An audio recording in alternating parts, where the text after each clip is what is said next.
তথা বাংলাদেশের বিশিষ্ট রাজনৈতিক ব্যক্তিত্ব জনাব আব্দুল্লাহ হারুন ছিলাম, কিন্তু আওয়ামী লীগে জয়েন করার 1956 সালে তো আওয়ামী লীগে আনুষ্ঠানিকভাবে জয়েন করি, কিন্তু এর আগে থেকেই সার্বক্ষণিক ছাত্র থাকাকালীন এম এ আজিজের, বিশেষ করে এম এ আজিজের প্রভাবে এবং তার প্রচেষ্টায় আমি সবসময় আওয়ামী লীগের কর্মকাণ্ডে সংশ্লিষ্ট ছিলাম। 1952 সালে আমি ছাত্র সংগ্রাম পরিষদের, সর্বদলীয় ছাত্র সংগ্রাম পরিষদের আমি চেয়ারম্যান। সেটা আমি 1956 সাল আমি ল কলেজ হয়েছিল তখন 56 সালে। এই ল কলেজের ছাত্র থাকাকালীন পর্যন্ত আমি সর্বদলীয় ছাত্র সংগ্রাম পরিষদের আমি সভাপতি ছিলাম এবং ছাত্র থাকতে ল কলেজের আওয়ামী লীগে জয়েন করি। কিন্তু ইতিপূর্বে সব আওয়ামী লীগের প্রগতিশীল কর্মকাণ্ডে সবসময় সংশ্লিষ্ট ছিলাম, কারণ এখানে ছাত্রলীগ তখন এখানে এত শক্তিশালী ছিল না, এবং ছিল না বলেই অত্যুক্তি করা হয় না। মৌলানা তাহের সাহেব ছিলেন তখন ছাত্রলীগের, যিনি নেতা কর্মী এবং সব কিছু। মৌলানা আবু তাহেরকে এখানে অনেকে চিনবেন না, তার বাড়ি মাদ্রাসায়। তিনি আজিজ ভাইদের কিছু অল্প কিছু কয়েক বছরের ছোট হবে, এত বেশি না। আমরা প্রথমে এসে চট্টগ্রাম কলেজে যখন আমরা অ্যাডমিশন নিই, তখন ছাত্রলীগ বলে একটার অস্তিত্ব আছে, সেটা শুধু মৌলানা আবু তাহেরকেই আমরা জানতাম। ইতিহাস অনেক আগেই তৈরি হয়েছে এই ময়দানে। সুবেদার রজব আলী 1857 সালে এই প্যারেড ময়দান থেকে, তখন প্যারেড ময়দান নাম ছিল না, এই ময়দান থেকে এই বিদ্রোহ ঘোষণা করেছিল 1857 সাল, এই 57 সালে। এখানে মোহাম্মদ আলী, শওকত আলী, তারা খেলাফত আন্দোলনের জন্য এখানে মিটিং করেছে, সভা সমিতি করেছে। মহাত্মা গান্ধী এখানে সভা করেছে, নেহেরু এখানে সভা করেছে। পণ্ডিত নেহেরু 46 সালে এখানে এসেছিলেন, এই চট্টগ্রামের এই ময়দানে মিটিং করেছেন এবং পটিয়াও তিনি গিয়েছিলেন। তো এই ঐতিহাসিক চট্টগ্রাম থেকে তাদেরই বৈপ্লবিক কর্মকাণ্ডের ধারাবাহিকতায় প্রফুল্ল চাকির রক্তে, ক্ষুদিরামের রক্তে যে পথ সৃষ্টি করেছিল, সে পথের ইশারায় এবং সে পথের এগুতে গিয়ে মাস্টারদা সূর্য সেন মনে জাগ্রত হলো, আজকে পরাধীন থাকবো না। সে পরাধীন তার কালিমা মুছে দিতে হবে রক্তের বিনিময়ে। রক্ত দিয়ে সে কালিমা মুছে আবরিত করতে হবে।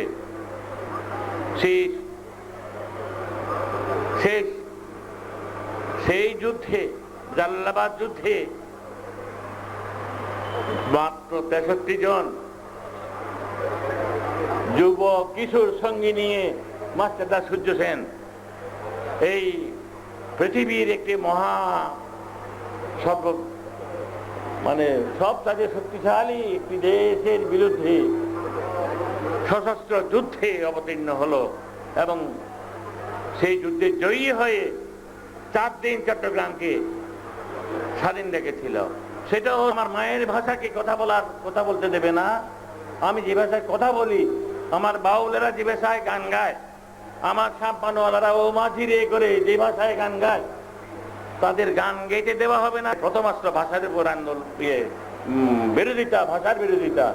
আরবি বাংলা লেখা, ল্যাটিন আমেরিকা ল্যাটিন ভাষায় আমেরিকার একটা বাংলা ভাষা লেখা, আরবি বাংলা লেখা, প্রয়াস ইত্যাদি আমাদের জাতিকে অন্ধ করে দেওয়ার প্রচেষ্টা চলেছিল। সেই দিন থেকে শুরু করে টুঙ্গিপাড়ার একটি ছেলে সহ বাংলার অজস্র যুবকর্মীদের সেখানে অন্তরে পীড়া দেয়। কিন্তু সবাই এগিয়ে আসে না, অবশ্য সবাই এগিয়ে আসতে পারে না। তার মধ্যে একটি মুখ্য ব্যক্তিত্ব থাকে, সেই সুযোগ মুখ্য ব্যক্তিটা কে আবিষ্কার করলেন? হোসেন শহীদ সোহরাওয়ার্দী টুঙ্গিপাড়া থেকে, এক Tungipara Gopalganj missionary high school থেকে একটি লৌহখণ্ড আবিষ্কার করলেন। সেই লৌহখণ্ড কালক্রমে আমাদের এই জাতির মেরুদণ্ডে রূপান্তরিত হলো। এই জাতিকে আজকে দিক নির্দেশনা দিল। আজাদ পত্রিকা, ইত্তেফাক পত্রিকা তখন দৈনিক হয়েছে এর আগেই, এবং সব পেপারে, মর্নিং নিউজ ইত্যাদি সব পেপারে উঠলো যে 6 পয়েন্ট কি কি কি কি ইত্যাদি। সেই 6 পয়েন্ট সেদিনেই, যেদিন এখানে 11 তারিখ ছাপা হলো, ওনারা 10 তারিখ এসছেন, 11 তারিখ ছাপা হলো। সেই 11 তারিখ আমরা এই 6 দফাকে সমর্থন করে এবং এই 6 দফাকে আওয়ামী লীগের এই ম্যানিফেস্টোর অন্তর্ভুক্ত করে on the basis of 6 point আন্দোলন করে বাঙালির বহুদিনের বহু কাঙ্ক্ষিত 6 দফা আদায় করার জন্য আমাদের থেকে ডিমান্ড করে আমরা একটা স্টেটমেন্ট পাঠাবার সিদ্ধান্ত নিলাম। সেটা আমি ঘটনা প্রবাহটা বলছি, একটু বেশি লাগবে না, 3-4 মিনিট। আমি স্টেটমেন্টটা লিখে আজিজ ভাইয়ের বাসায় গেলাম। আজিজ ভাই তখন বাসায় ছিল না। উনি বাসায় না থাকলে কোথায় প্রথম যায় সেটা আমার জানা ছিল, কারণ তখন আমার বাসায় টেলিফোন নাই, আজিজ ভাইয়ের বাসায় টেলিফোন ছিল না। আজিজ ভাই খুব সকালে কিছু ব্যবসা বাণিজ্য করলে সেটা যেত হান্নান সাহেবকে, আমরা ইতিপূর্বে শেখ সাহেবকে বলে, বঙ্গবন্ধুকে বলে আলফা ইন্স্যুরেন্স কোম্পানির চট্টগ্রামের ম্যানেজার করে আমরা ম্যানেজার নিয়োগ দান করিয়েছিলাম। তো সেটা আমাদের অফিসের কাজে চলতো, সেই টেলিফোনে আমরা ওখানে আড্ডাও মারতাম। সেটা লায়ন সিনেমার পাশে আলফা ইন্স্যুরেন্স কোম্পানি অফিস। সেখানে গিয়ে আমার সে লেখাটা আমি ইয়েকে হান্নান ভাইকে দিলাম। হান্নান ভাই তার চেয়ারে, ম্যানেজারের চেয়ারে বসছে, আমরা চারদিকে। তিনি পরে যতই পড়তেছেন প্রতিটি লাইন পড়ার সঙ্গে সঙ্গে মনে হচ্ছিল তিনি একটু মানে উত্তেজিত হচ্ছেন এরকম। তো সেই লেখাটা তিনি আজিজ ভাই পড়েন করে উনি সেই লেখাটা দিলেন আজিজ ভাইকে। আজিজ ভাইয়ের উনি পড়তেছিলেন, কিন্তু তার মুখে কোনো তার প্রতিক্রিয়া আমরা লক্ষ্য করি নাই। উনি যেভাবে প্রথম ছিলেন সেই অবয়বে সেইভাবে শান্তভাবে স্টেটমেন্টটা পড়লেন। পড়ার পরে আমি অত্যন্ত আগ্রহ করে তাকিয়ে আছি যে তার কি প্রতিক্রিয়া এবং তিনি কি বলেন। এরপর তিনি একটা ফোন করলেন। ফোন কোথায় করতে জানতাম না। ফোনটা তিনি করে যখন বলতেছেন মুজিব ভাই বলে ওদিকে ধরলেন, ওনাকে সঙ্গে সঙ্গে পেলেন এবং তারপর তিনি ওদিক থেকে রেসপন্স নিশ্চয় হয়েছে বলে হারুনের সঙ্গে কথা বলেন করে চট করে আমাকে টেলিফোনটা দিয়ে দিলেন এবং বলে হ্যাঁ কিরে হারুন কি? আমি বললাম আপনি গতকাল যে প্রেস ইন্টারভিউ দিয়েছেন এবং 6 পয়েন্টের উপরে যে আপনি ব্যাখ্যা দিয়েছেন সেটা ডিফেন্সিভ হয়েছে বলে আমরা মনে করি। তাই এটাকে আওয়ামী লীগের ম্যানিফেস্টোর মধ্যে নিয়ে এবং on the basis of 6 point আমরা যদি আন্দোলন করি, আমি মনে করি আমাদের এই যাত্রা হবে অত্যন্ত শুভ and we will achieve the goal. ওই পড়বে কি পড়লাম। পড়ার পরে বলে যে তোদের এটা স্টেটমেন্টটা তো ভালো হয়েছে রে, দেখি একটু বলে পেপারে দিয়ে রে রিয়েকশন কি হয় দেখি। আমি তাকে ভার্বেটিভ কথাগুলো আমি হুবহু তার যে কথাটা সে কথাটাই বলছি, এটা পেপারে দিয়ে দেয় কি রিয়েকশন হয় দেখি। তো আমরা পেপারে দেওয়ার জন্য আমরা হাতে লিখি, তখন ইয়ে ছিল না, কম্পিউটার ছিল না বা ওই অন্য কোনো উপায় ছিল না হাতে লেখা ছাড়া। আমরা 3 জনে লেখা শুরু করলাম। 3 জন ইতিমধ্যে একেএম আব্দুল মন্নান, যিনি গত পরশু প্রয়াত হয়েছেন, সে একেএম আব্দুল মন্নান, আমি, হান্নান সাহেব, এই 3 জনে আমরা এক পৃষ্ঠা ভাগ করে করে আমরা লিখতে শুরু করলাম। তো মিন হয় আরেকটা টেলিফোন আসলো 8 ঘন্টা বাদে, 8 ঘন্টার মতো হবে। তখন সেই টেলিফোনটাও আজিজ সাহেব ধরছেন। প্রথমে ধরে তিনি আবার দিলেন আমাকে। তখন দেখলাম যে বঙ্গবন্ধু আবার বলে হারুন এই তোরা লেখাটা পাঠিয়ে দেয় ইত্তেফাকে ইমিডিয়েটলি, যাতে কালকে ওরা ছাপতে পারে। আমি সিরাজউদ্দিন হোসেনকে আমি বলে দিয়েছি, তার সঙ্গে কথা হচ্ছে। সে বলেছে যে মইনুল আলমকে এটা দেওয়ার জন্য, মইনুল আলম মানে তদানীন্তন আওয়ামী লীগ ইত্তেফাকের চট্টগ্রামের প্রতিনিধি, তাকে দেওয়ার জন্য, এবং সে টেলিফোনে এটা ট্রান্সমিট করবে। আমরা তার বাসায় গেলাম। তার বাসা ছিল কুসুম কুমারী স্কুলের পাশে, সে তারা থাকতো। তখন তিনি আমাদের সামনেই সেই লেখাটা পাঠিয়ে দিলেন, হুবহু আমরা যা লিখেছি তাই। আমরা আশ্চর্য হলাম। পরের দিন যে ইত্তেফাকে 3 কলাম ব্যাপী প্রথম পেজে, টপে নয়, মাঝামাঝি পর্যায়ে কোন জায়গায় লিখেছে সেটাও আমার চোখের সামনে আছে, যে চট্টগ্রাম আওয়ামী লীগ নেতারা 6 দফা ভিত্তিক আন্দোলনের আহ্বান জানাইয়াছে।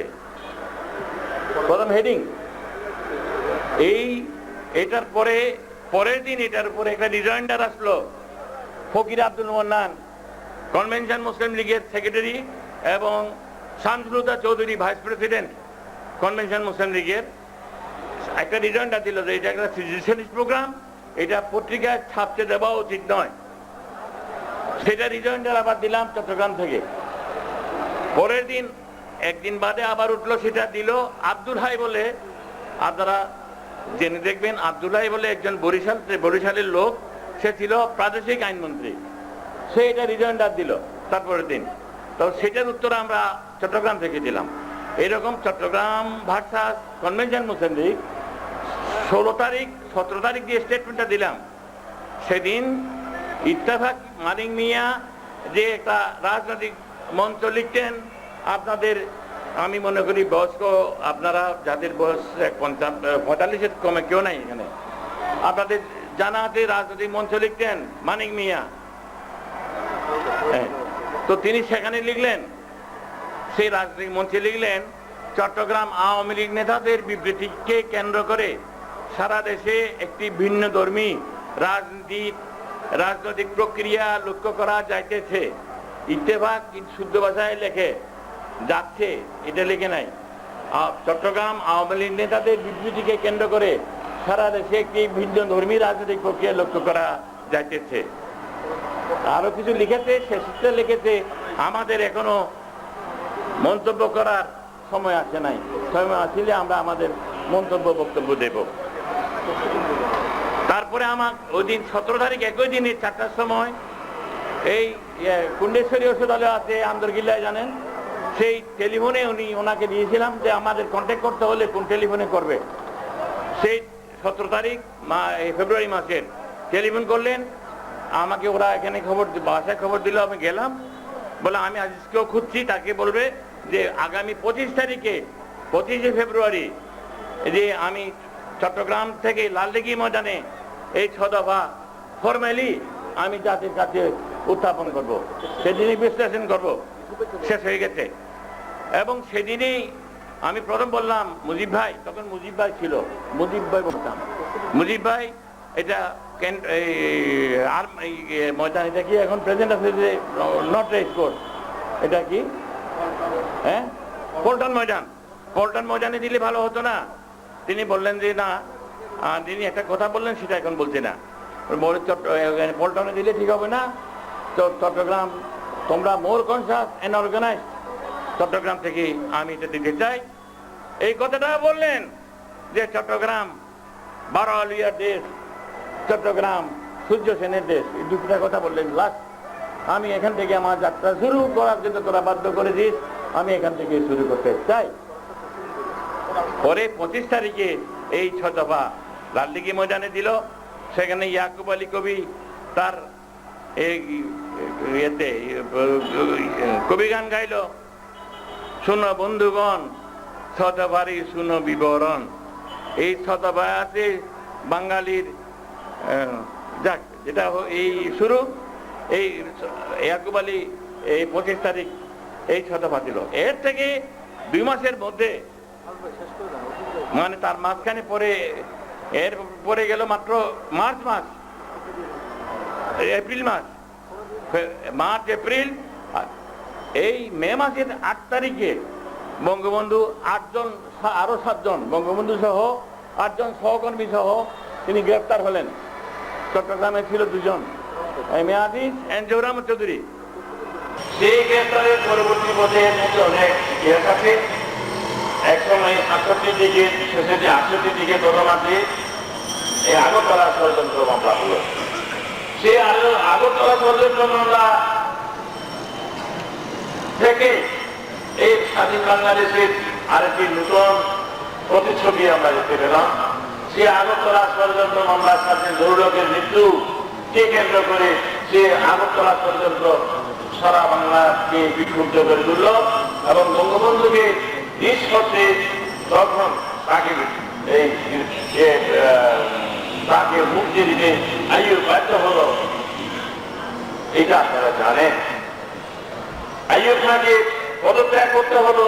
এই খান যখন ক্ষমতা গ্রহণ করলো, বঙ্গবন্ধু অত্যন্ত সুকৌশলে এই থেকে ওয়ান ম্যান ওয়ান ভোট সেটা আদায় করলেন। তার মানে আমরা বাঙালিরা ৫৬ জন শতকরা পাকিস্তান ইউনিভার্সিটির মধ্যে সাধারণ নির্বাচন দাবি করলেন, আদায় করলেন এবং ওয়ান ম্যান ওয়ান ভোট সেটাও আদায় করলেন। 12 নভেম্বর আপনাদের খেলা আছে জানি না, 12 নভেম্বর সারা দেশে মানে উপকূল চট্টগ্রাম থেকে শুরু করে সন্দ্বীপ থেকে শুরু করে পটুয়াখালী পর্যন্ত নোয়াখালী বিভিন্ন জায়গায় প্রচন্ড সাইক্লোন হলো এবং টাইডেল হলো এবং 5 লক্ষের উপর লোক মারা গেছে। তখন তার প্রতিক্রিয়ায় এটা বিরূপ প্রতিক্রিয়া হলো কেন্দ্রীয় সরকারের বিরুদ্ধে। কারণ কেন্দ্রীয় সরকার সেই সময়ে পরিস্থিতি মোকাবেলা করতে পারে না, মানুষকে উদ্ধার করার জন্য আসে নাই। দীর্ঘ 5-7 দিন 8 দিন বাদে তার এটা প্রতিক্রিয়া হয়েছিল। সেই সুযোগ বঙ্গবন্ধু গ্রহণ করেছিলেন। তখন সেই অবস্থায় একটি এলএফও লিগাল ফ্রেমওয়ার্ক বলে একটি আইন করে দিল, যাতে নির্বাচন হলেও যাতে শতভাবে সংবিধান করতে না পারে এর নির্দিষ্ট একটি আইন করে দিল যে এর বাইরে কোনো বক্তব্য দেওয়া চলবে না। সেই লিগাল ফ্রেমওয়ার্কের উপরে সাংবাদিক সম্মেলন হলো। বঙ্গবন্ধু সারা বাংলাদেশ ঘুরে এই যে আজকে যে বিজয় হাসপাতাল যখন ছিল সেটা শাহবাগ হোটেল, সেই শাহবাগ হোটেলে তাকে সাংবাদিকরা দেশি বিদেশি প্রায় 100 সাংবাদিক সেখানে উপস্থিত ছিল। বিদেশিরা প্রশ্ন করলো যে why you Mr. Sheikh, why you are pressing for holding the election on scheduled time, whereas other leaders of various parties they are demanding shifting of the date because of the devastated flood and cyclone and flood. দেশ উচ্ছন্নে গেছে, flood হয়েছে, cyclone হয়েছে, সেখানে মানুষের সেবা করার জন্য অন্যান্য দলের নেতারা বলছেন আপনি বলতেন যে ইলেকশন করার জন্য। তখন তিনি বললেন যে উত্তর দিলেন সেখানে আমি ছিলাম উপস্থিত, খালেদ সাহেব উপস্থিত ছিলেন সেই সাংবাদিক সম্মেলনে। তিনি জিজ্ঞেস করলেন যে can you tell me when there will be no flood, no cyclone in Bangladesh, which will be the suitable date for holding the election? মানে কোন দিনটা ইলেকশনের জন্য উপযোগী হবে, যেদিন সাইক্লোন হবে না অথবা এখানে ফ্লাড বন্যা হবে না, বলতে পারবেন? তারপর যখন বললেন যে how can you implement your 6-month program under LFO, তখন উত্তর দিয়েছিলেন যে I accept this election as referendum, আমি এই নির্বাচনকে রেফারেন্ডাম হিসেবে গ্রহণ করছি। If my people vote for me, there will be no force on earth to prevent me from preparing, framing that socialism on the basis of system. মানে তিনি এমন এই যে তার কৌশলের দিকটা সম্পর্কে আমি বিশ্লেষণ করছি যে তিনি এলাকার মধ্যেও তিনি নির্বাচনে অংশগ্রহণ এবং সেই সময়ে এই যে স্বাধীনতা সংগ্রামের থেকে আমরা উত্তরণ করছি স্বাধীনতার যুদ্ধে। এই স্বাধীনতা সংগ্রামের ইতিহাস একদিনের নয়, এক মুহূর্তের নয়।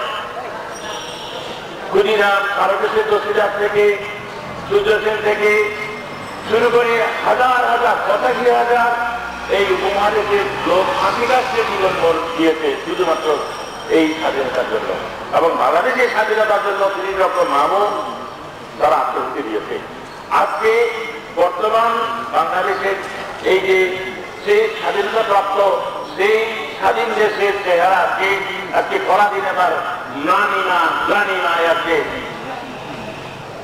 আর মুখ দেখানো আপনার দর্পণে আপনি মুখ দেখাতে পারেন না। আজকে বলছি যে দুঃখের অমানিস এখনো কাটে নাই। এখন বর্তমানে আমরা যে রাজনৈতিক প্রক্রিয়ার মধ্যে কোথায় আছে এই ডিসেম্বর মাসে, একদিকে এটা হলো আমাদের বিজয়ী মাস, আর একদিকে হলো যে এটা আমাদের সংগ্রামের মাস। দুটাই আবার নতুন সংগ্রাম আমাদের করতে হচ্ছে। কথা হলো যে স্বাধীনতা কি, স্বাধীনতার মূল্যায়ন, স্বাধীনতা সংগ্রামের যে পটভূমি তার যে চেতনা, সেটা আজকে অতীত নয়। সেখানে পলিটিক্যাল কালচারের উপর যে আলোচনা হচ্ছে সেটা আমি আনন্দ উপভোগ করলাম। এদেশে 25 বছরের মধ্যে মাত্র 3 বছর পলিটিক্যাল কালচার হয়েছে, আর 22 বছর হয়েছে এখানে মার্শাল কালচার। এই মার্শাল কালচারের প্রভাব আজকে আমাদের এই সমাজে কম না। তো আজকে তাই প্রকৃত অর্থে যে সার্বিক মুক্তি দেশের মানুষের কোনদিন আসবে, বঙ্গবন্ধু এই যে স্বপ্ন সোনার বাংলা, শোষণহীন সমাজ, শোষণহীন সমাজ, সেই সমাজ কোনদিন আমরা পাবো সেটা ভবিষ্যতে নির্ভর করবে এদেশের মানুষের চেতনা উন্নয়নের উপরে এবং মুক্তিযুদ্ধের চেতনা উদ্বুদ্ধ হওয়ার উপরে, এবং আগামী সংগ্রামে তারা এক আদর্শ দিক, এই স্বাধীনতার সংগ্রামের আদর্শকে উঠে তোলার জন্য, আবার রক্তদান করার জন্য যদি এগিয়ে না আসে তা ফিরে পাবার নয়। সালাম সালাম